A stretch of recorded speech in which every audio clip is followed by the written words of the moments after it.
What up, folks? How you doing? Your friend Phil here, project management training coach. I hope you're doing awesome today. Today we're going to be listening to a little bit of music, talking about some of the FAQs for the PMP exam. What are your questions regarding the PMP exam? You got any questions? Things that you would like to be answered? Why don't you do us a favor and send those in? Chat them in, shoot them to us on the right hand side, that box there, or wherever you're listening to this. It could be above. Send in your questions. Want to get your questions answered.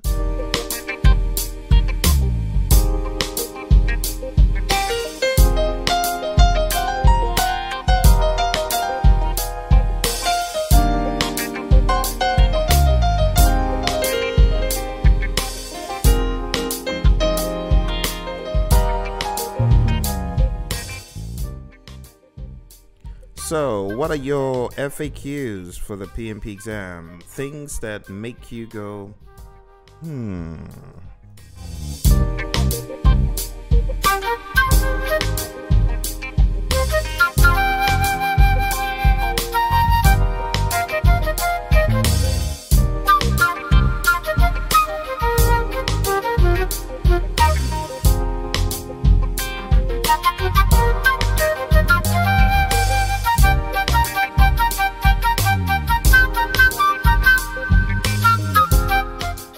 I think the most common question to start with is, what is the PMP exam? I mean, there's a lot of buzz about it. People who are not even in project management have heard about the PMP exam because of the type of money it could bring in.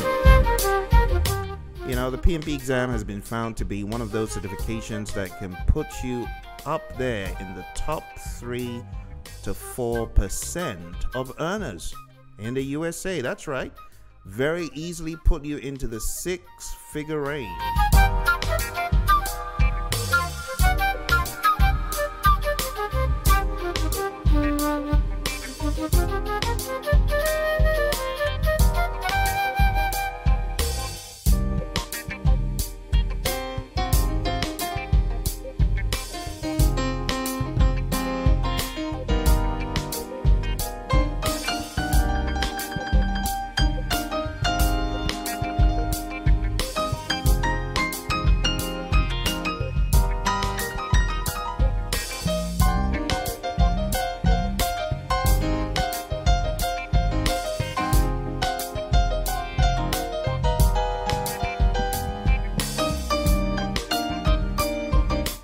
Of course, a lot of it depends on how much you work and which state you're in, but it can easily, PMP exam can easily push you into the top 100s, top 100Ks if you are a PMP and you're really doing what you need to be doing, which is hustling, looking for that job that brings you great satisfaction. And some of the people go over the 200 mark easily, you see. So this certification is really all about what you can do with it, as with many other certifications. But the PMP certification, the first question that people often ask is, what exactly is this PMP thing? PMP stands for Project Management Professional, and it's the leading certification for project management in the world. It recognizes that you have been there, done that. You've been a project manager and you have taken an exam that proves you've got the chops to make a project succeed.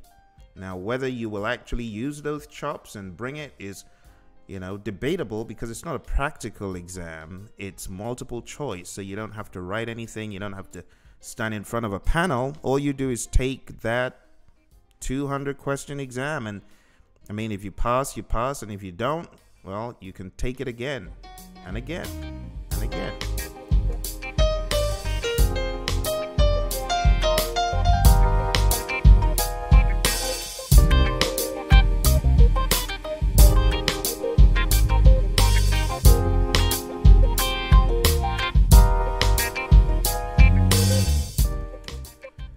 The next question is, who should apply for the PMP exam?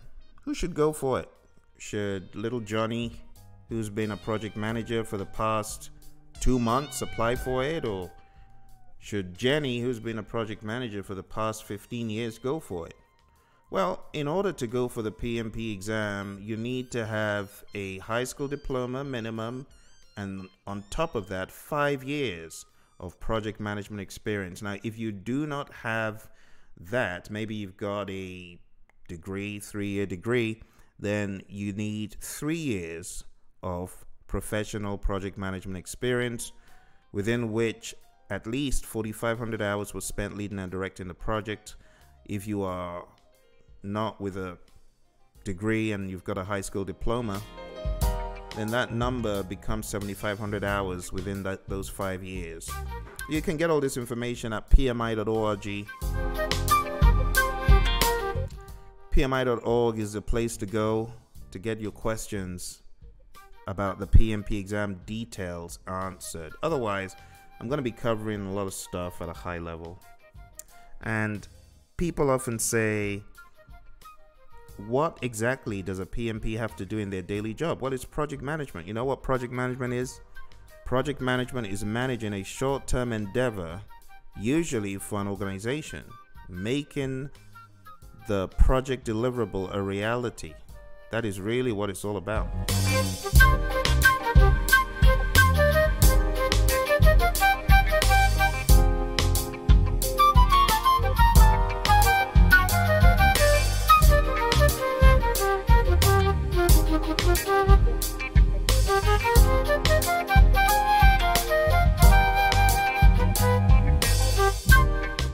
Another question we get is, well, what do I need to fill in for the PMP application? All that information at first is very basic: demographics, name, address, company, position, all that stuff. And then it goes into the specific projects you've worked on, how many hours you worked across the different domains of project management: initiating, planning, executing, monitoring and controlling, and closing.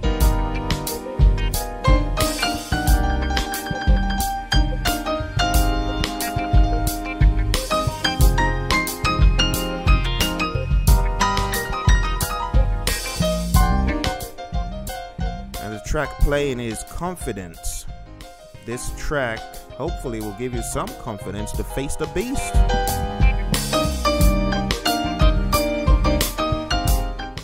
That's me playing all the instruments you're hearing.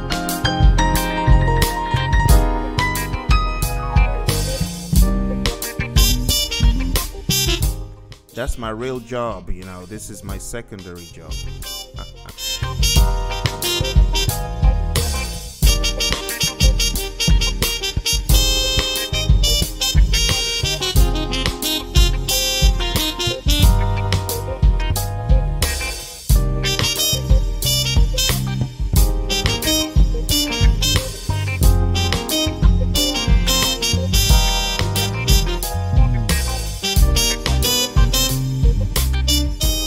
Another question that often comes in from students is, where can I find a course or the resources to take the PMP exam?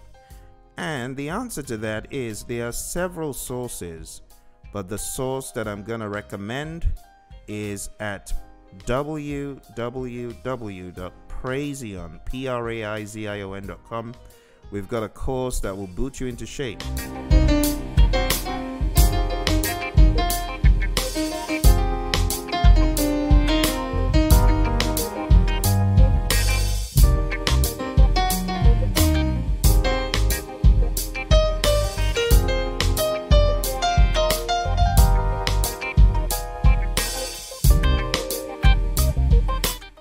So someone might ask, okay, Phil, what is offered in that course that you talked about? Well, we offer 35 contact hours of training, 35 contact hours in which we ensure that you truly understand the material. There are modules for each chapter. Chapter 1 has a module, chapter 2 all the way to chapter 13. And then after all those modules are completed, we also have quizzes, mock exams, and the like.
Another common question is easily, what is the best study guide to read for the PMP exam? You know, before, when I just started training this stuff, I used to tell people, oh, it's this book, it's that book, it's the other book. But I realized one answer always rings clear when that question is asked. And you know what the answer is? The answer is the PMBOK guide, primarily. I call it the mothership. So I encourage you, read the guide, get through the content.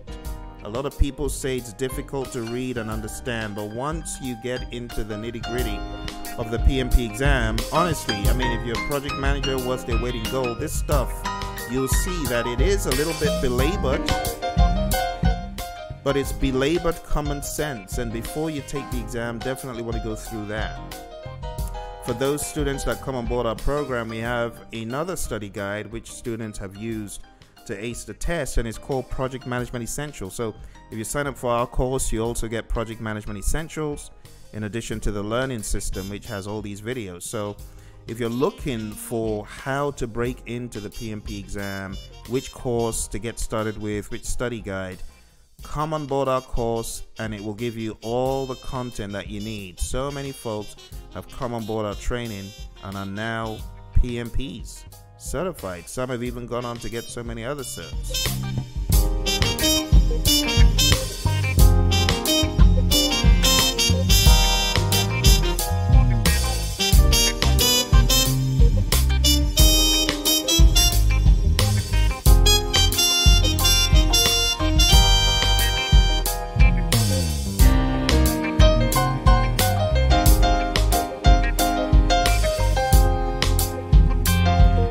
Another question people often ask is, what is the best mock exam to take? And I'll just tell you this straight up, hands down, the Praizion mock exam. Hey, all other mock exams that you want to take, all well and good, but don't go without taking the Praizion mock exam.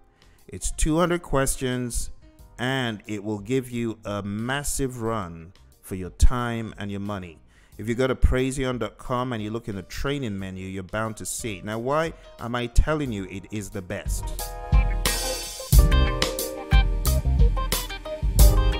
The reason why I'm telling you this is the best litmus test for the PMP exam is because it is tried and tested. I've seen so many folks jump in, take the mock exam, and get a 70 plus. Almost 100% of the time, just with 1% of outliers, if that, I see time and time again, these same students who passed that mock exam on their first try, they all passed the real exam on their first try. It's been proven and tested time and time again. So when I tell you, hey, sign up for that mock exam, I really mean it. It will give you a great run for your time and your money, and it will really ensure you are ready. I tell people, hey, if you took our mock exam and you didn't pass it on your first try, it's a red light. Don't take the real exam till you've closed those gaps. And this holds true. It holds true so many times. Time and time again, I've told students, you got a 70, what are you waiting for? Go take the real exam. And a few students have taken me up on the challenge. A few students have actually gone ahead, jumped into the real exam at a moment's notice, you know, because I told them, hey, this tells me you're ready. Don't keep studying, go do it. And they go do it, and they pass the exam. So by all means, talking about the best litmus test for the exam, hands down, the Praizion Media mock exam. There's lots of stuff out there, but the variability in the reports that come back is just so much. You know, one student said, Phil, I took this mock exam and I took such and such's mock exam and I got an 80%. And then when I got into the real exam, I failed. But then on the flip side, I hear from another student, that student says, well, but I went in, took their mock exam, got a 75 and I passed. So where there is just such a wide array of variability, such mock exams are not dependable and reliable. You want a dependable, reliable mock that has stood the test of time, and those folks who pass it with a 70 plus, those folks, we've seen them to go on their first try and ace the actual PMP. So that's why I say the Praizion mark, folks. Go look into it. Go look into it. You know, once upon a time, students would say, Phil, which mock exam should I take? And I'll rattle out a list of mock exams until one student of ours took a particular mock exam, you know, and didn't do well on that mock exam. And it freaked him out. And he went into the exam the next day, and this experience kept on freaking him out. And the exam was just needlessly tedious.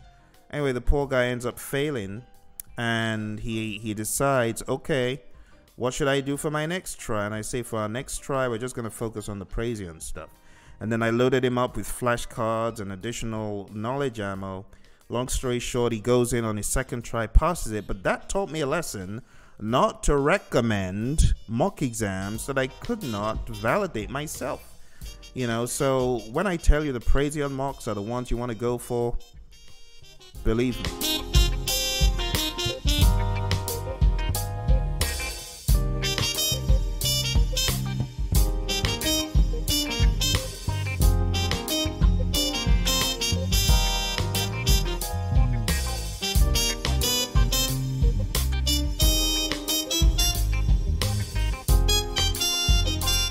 Another question people typically ask about the PMP exam is, well, where can I take it? Can I just take it, you know, in my office, or do I have to go to the PMI to take the exam?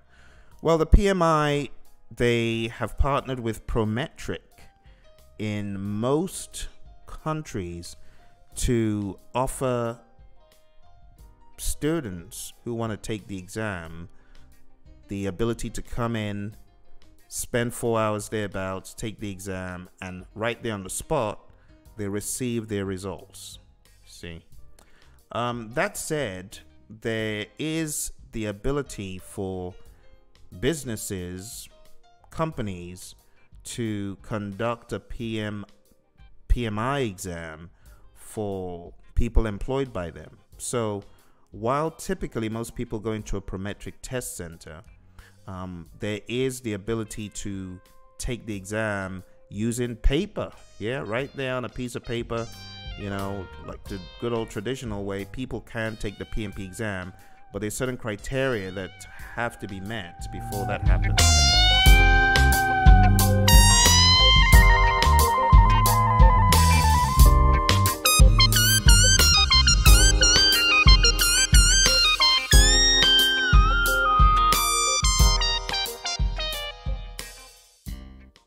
Another question people ask is, well, this test center, am I going to be there all day? Is it like a 10-hour exam? You know, some people take these really long exams.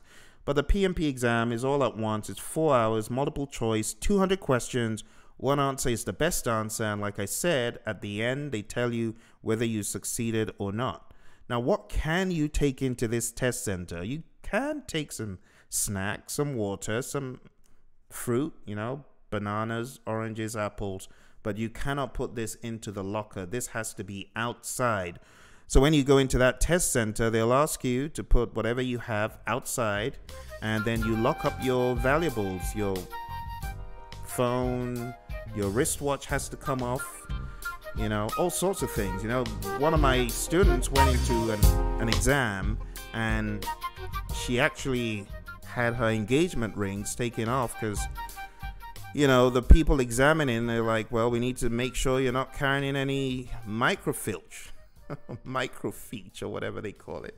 You're not carrying in any condensed pieces of information that you're going to use during the exam. Even her glasses, you know. So some of these centers can be quite savage, you know. They're quite persistent, and then they've got the old ones they use to check you. So going into the test center, you cannot take your phone, a calculator, or anything like that. And they make sure that whatever you're wearing, like your trousers, or your, as we call them, pants here in the US, well, you got to lift those up, and they're going to make sure they look at, like, to your sock level to make sure that you don't have anything you're gonna cheat with. But anyway, they give you earplugs, they give you a big old noise cancellation headset in some centers. They give you pieces of paper, pencil, calculator. So you're going in with your 2 forms of identification, and that's it. But you're not allowed to take your snacks into where the exam is written. All of that stuff is going to have to stay outside. And then you can take breaks, but there's a whole dog and pony show for breaks. So when there's a break coming up, you got to go out, you got to sign out, then you come back in. It's almost as though they're going to pat you down, but they're just going to use the wands to make sure that you're not coming in with anything that you shouldn't. So they're quite thorough, and all throughout the exam, you got the proctor milling around, taking a look, making sure you're not cheating, you're not taking anything out of your pockets or who knows where. And then the camera is on you at all times, from up and left and right. So it's quite an interesting experience if you've never been through it. For me, for my exams, I'd already taken multiple exams from the ProSoft, I believe they're called, and I was kind of used to that drill, of being under the microscope. The only exam that the PMI will allow you take in the comfort of your home right now is the CAPM exam. The CAPM exam can be taken from the comfort of your own home, and it can be taken as long as you've got a webcam and a high enough internet speed to give a live feed to your remote proctor so they can check on you with the camera. And you're not allowed to leave the room, and you have to be right there all the time for the CAPM exam.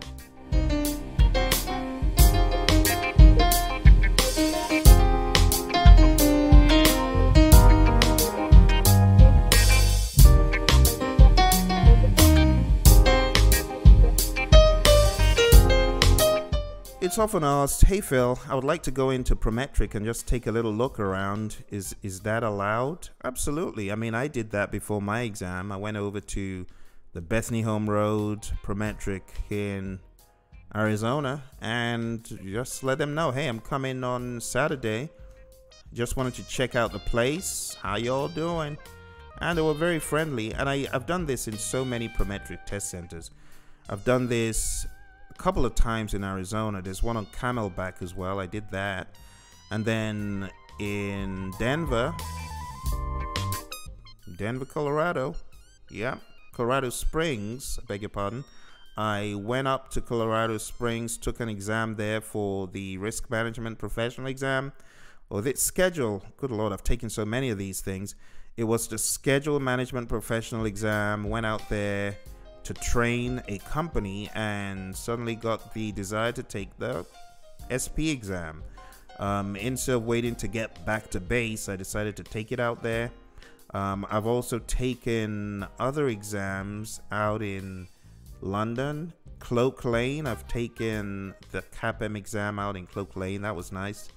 I've also taken an exam out in Virginia, Falls Church, Virginia. Yep.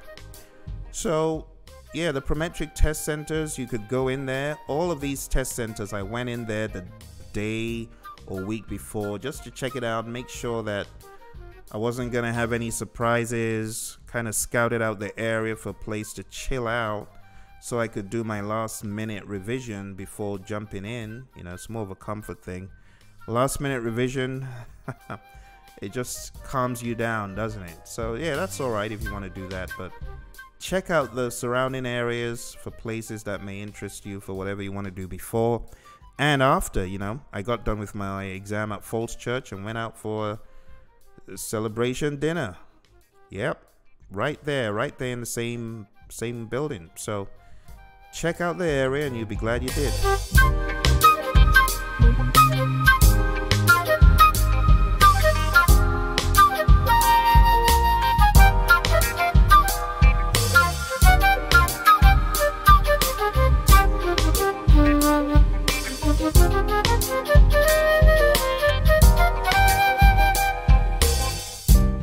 So one of the outrageous things people think they can do is go on break and relax, chill out, and do a brain dump, or data dump into their heads for phase 2. That is so not allowed, folks. You're not allowed to review any content from the time your exam starts. And that's why you see the folks at Prometric, they're always taking a little trip around, making sure people didn't leave no books in the restroom. Because people who think they can plant a book in the restroom and go there read it during the break, that is totally forbidden. I hope you're not going to try to pull that off.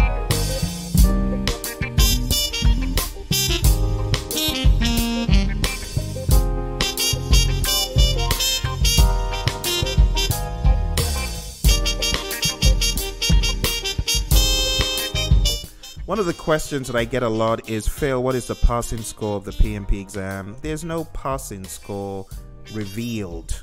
Of course, there is a score, but it's not revealed. And it is based on the Angoff cutoff technique. And just go read ANGOFF cutoff technique. But the PMI have not disclosed in over a decade the passing score on the PMP exam. So anyone telling you, oh, I know the passing score, it's a 70 or it's a 60.5 or something like that, they're speculating. It used to be a 60.5, but not anymore. You see, this has changed and the passing score is not disclosed anymore, folks. So don't listen to anyone telling you that they know the passing score. That's a pack of lies.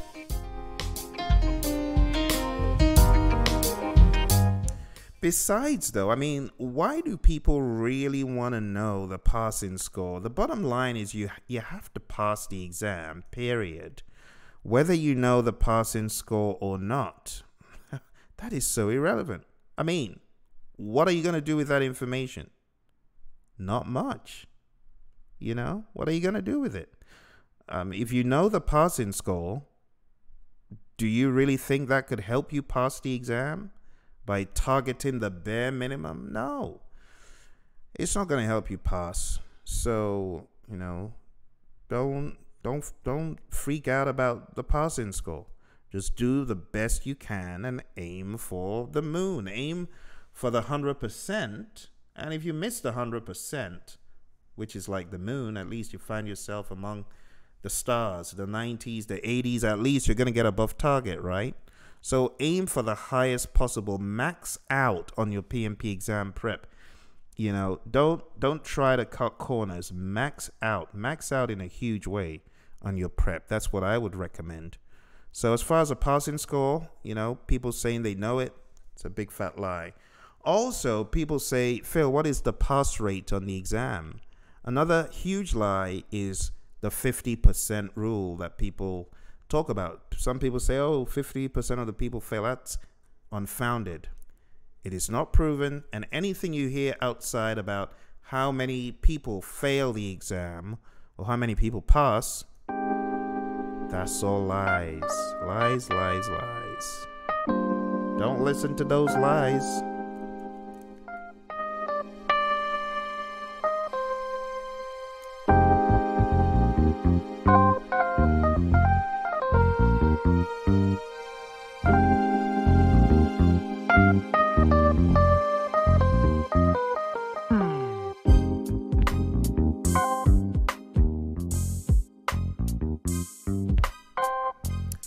So folks, we're running down our discussion today. The FAQs for the PMP exam. And there's so many more questions that we're going to be speaking about in the weeks to come.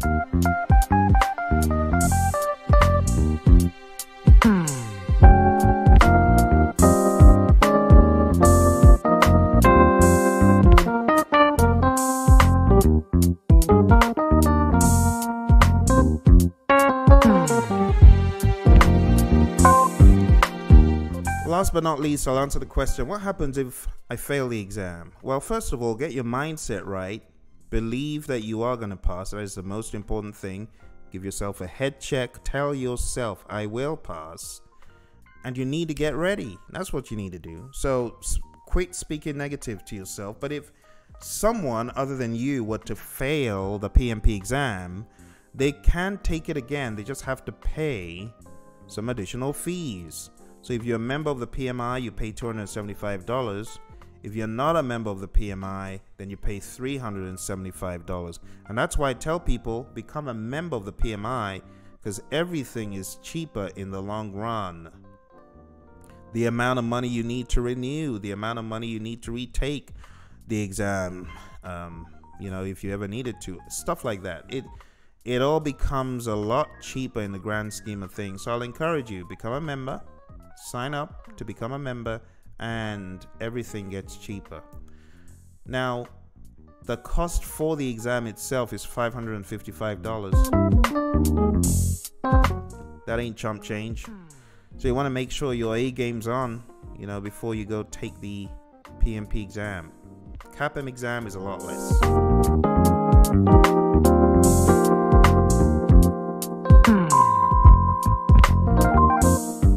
Well, I hope that's helped you get some clarity on the PMP exam. Remember, if you've got any FAQs, questions, comments, concerns about the exam, about your prep, don't hesitate to shoot them in. Send them in right there below in that comment box, or to the left, right, or above, whichever medium you're watching this on.